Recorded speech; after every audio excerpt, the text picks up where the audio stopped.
I think the Bears win on Sunday because they're begging you to bet the Patriots. This line stinks, and there's Bears money. Patriots are down to 2.5 and 49 the total. The Patriots are back 38, 43 points in the last 3 games. Great running game with Michelle. Edelman back, working Gordon in the mix as well. Throw out Trubisky, what he did against the Bucs. It's the worst defense in the league. Guys were wide open. They gave up 380 passing yards to Osweiler. I know it's hard to win there in September and October because of the heat. The tackling sucked. I know Mac got banged up in that game as well. Why is this line only 2.5? And you have a great stat on Belichick against quarterbacks that are 25 or younger. Sure. Why is the line only 2.5? Because the wise guys are betting Chicago. That's why the line's 2.5. Open 3. We looked like it might move to 3.5. It's gone the other way. Why are they betting Chicago? Well, yeah, the Patriots 0-2 straight up, 0-2 against the spread on the road this year. And both the losses were pretty ugly. You know, loss at Jacksonville, the loss to Detroit, not New England's best football. Now, they've had a chance the last couple of weeks against some weak defenses. Bears don't have a weak defense.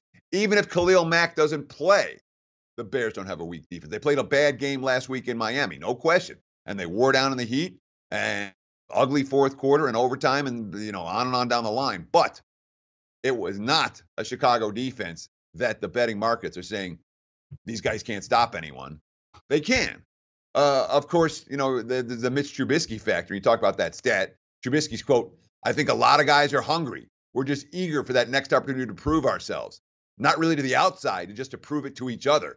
What type of team we are, just a hungry team that wants to close out games and be a really dominant force. But, Max hurt. And, of course, the Patriots. How about this stat? This is the one you were talking about. 58-17 straight up under Belichick on the road. That's winning 3 out of 4 on the road against QBs that are 25 and younger.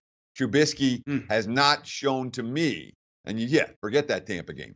He's not shown to me that he's capable against a tricky defense of making the reads and the throws. And, of course, we saw last week the coaching staff didn't trust Trubisky after he threw the end zone pick that cost them the game.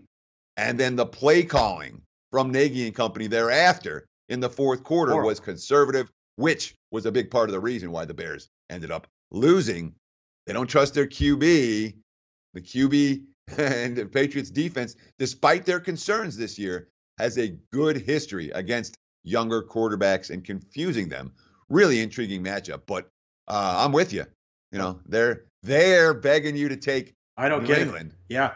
And they you're right, but I disagree with the rationale because who are the Bears? Let's look at the resume. Now, it's a number 1 defense according to Football Outsiders, but you lost to Miami. You beat Arizona by 2 on the road. They're the worst team in the league. You beat Seattle at home, and you gave away a game against the Packers, and the Packers can't stop a nosebleed. So you blew that game too, and Nagy went conservative. And that you mentioned it, the road issues, and you're right, but that team doesn't exist anymore. When earlier in the season, if you doubled Gronk, you could shut him down. You can't do it now. They've added Gordon. Edelman's back off suspension. They found something with Sony Michel. Hogan's had some nice games. So I can't believe it. It seems like a gift. Plus that Belichick line, that stat you had as well. So tough game, but rarely do you see the Patriots. Go ahead. Well, it's funny because you talk about how Chicago could be much worse. The Bears could be 5-0 right now if they had held on to a pair of fourth quarter leads. They had the Packers on the ropes. They had the Dolphins on the ropes, and they lost both of those games. But for as much as they could be 0-5, they could be 5-0 right now. So the Bears, there's the wise guys have liked Chicago from day one this year. That hasn't changed coming into this ballgame. Like the show? Help us keep the lights on. Please make sure to comment, share, and subscribe to all the Sportsbook Review videos. Thanks so much. Best of luck. Enjoy the game.